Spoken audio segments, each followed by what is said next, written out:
I'm Nikki and I'm Sew&Snip. Thanks for joining me today. Today I'm going to talk about the So Fruity challenge that's up and running during the month of June. So I'm coming to you towards the end of June, so I'll just do a recap of what the challenge is, because if you've watched any of the other YouTube videos, you'll sort of know what all the details are. But yes, if you want to go and see the others and you haven't seen any of the others yet, if you put hashtag So Fruity 2025 into the search, it'll come up with a whole list of other vloggers.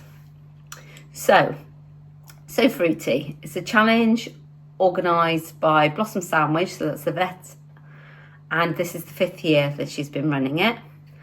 The idea is to sew something up that's fruit themed. It doesn't have to be a garment. It doesn't have to be full on fruity. It can just have a hint of fruit connected to it. And you need to share it on Instagram on the 30th of June and tag Blossom Sandwich, and also to say whereabouts you live, because there are prizes available. So that'll help to decide what can go where. So yeah, that's the very basic run through of it. I'll put the details in here just to show you everything on there, and obviously it's on Instagram as well. So as you can see, this is my make for this year.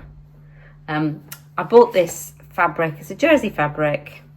I bought it back earlier in the year when I saw it. I think it was in the sale I think it was on Minerva.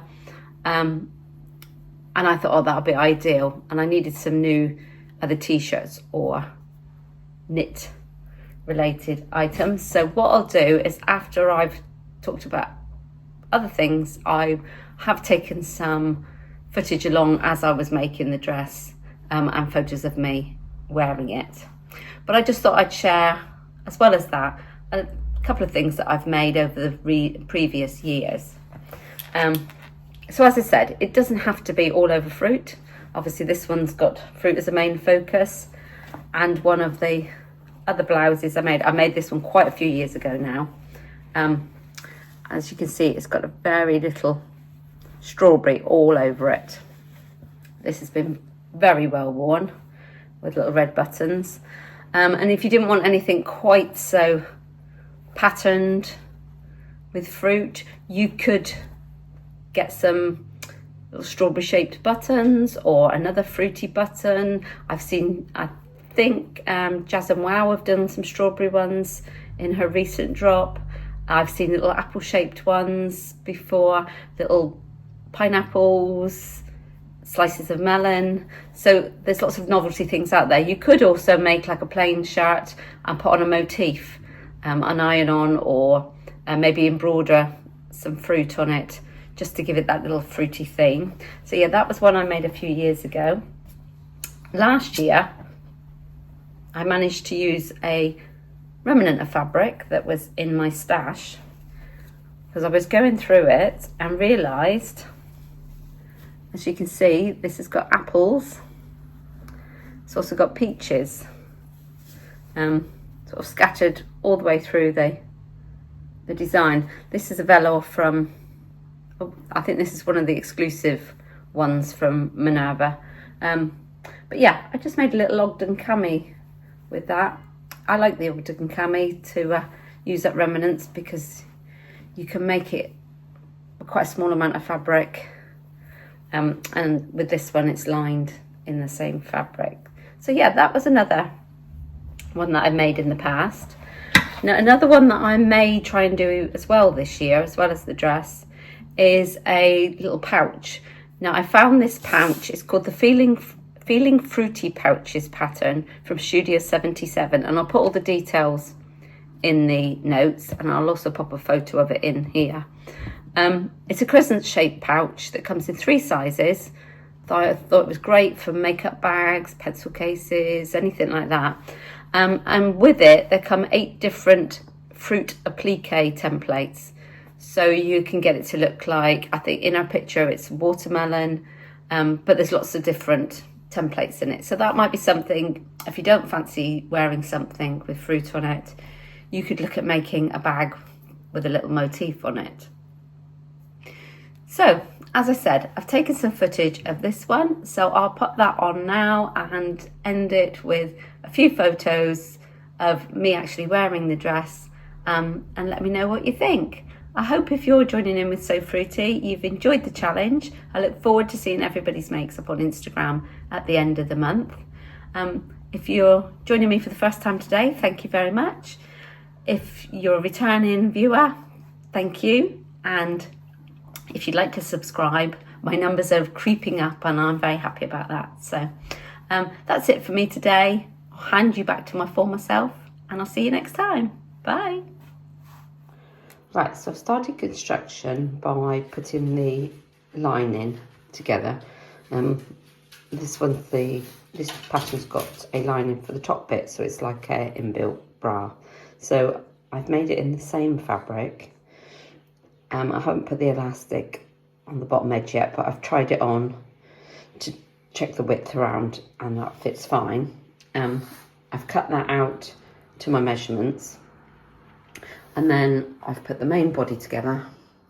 In the main body I cut out a size bigger from the, I did my size here, and then I took it out a bit on the waist because I was a bit bigger on the waist than the measurements on my, I think it was a size 14 I measured on the bust, but I'm slightly over the 14 on the waist, so I thought I'll cut out at 16 because it's easiest to take it in.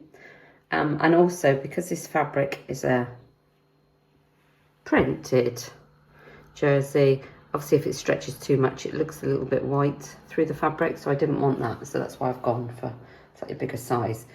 So the next step will be pinning the lining and the outer fabric together, and then it's all joined together with the bias. Just before that I'll put the casing for the elastic on the bottom of that.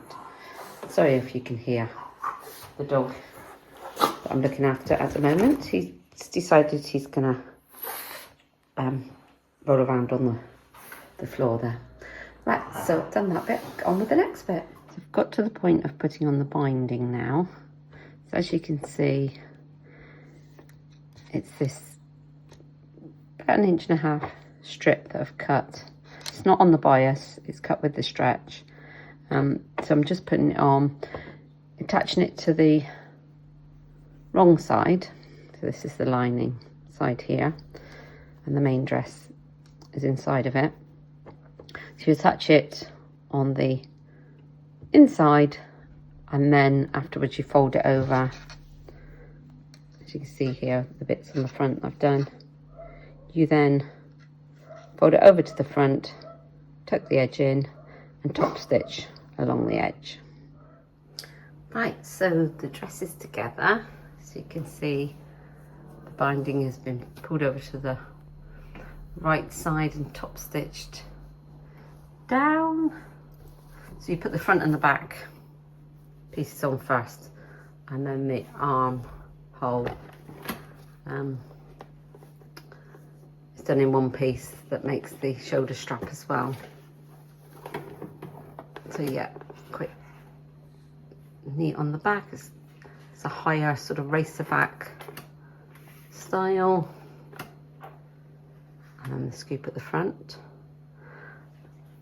and then it's got the built-in bra shelf. Let's see if I can put it up. Now obviously this is the wrong side of the fabric, you can see here. So this is the built-in bra shelf inside, and with elastic in the bottom, so that's sort of hidden inside the top. So I actually took just over 1 inch out of these straps on each side because it was coming quite low, and because I sized up slightly so that the fabric wasn't particularly stretched, it just felt a little bit big here on me, but I'll put it on in a minute to show you so you can see what you think. Right, it's finished. Sorry, I'm having to film back in portrait again so that you can see it. Yeah, so I quite like this fit up here. As I said, I've shortened the straps a bit because it was coming a little bit too low. The straps do seem very long, especially as they've got a bit of stretch in them. And it's a little bit loose on this bit where I've sized up, but I think that feels about right for this fabric. Happy with the length. I've just done a single turn on the hem, and I'll just try and show you the back. You can just see the back there. So you see it comes up quite a bit higher, the scoop shoulder, so take it in tighter, sort of like racerback style, but it's got the built-in bra, so you don't need to wear a bra with it. So yeah, I'm happy with that. I think it'll be lovely to wear in this warmer weather.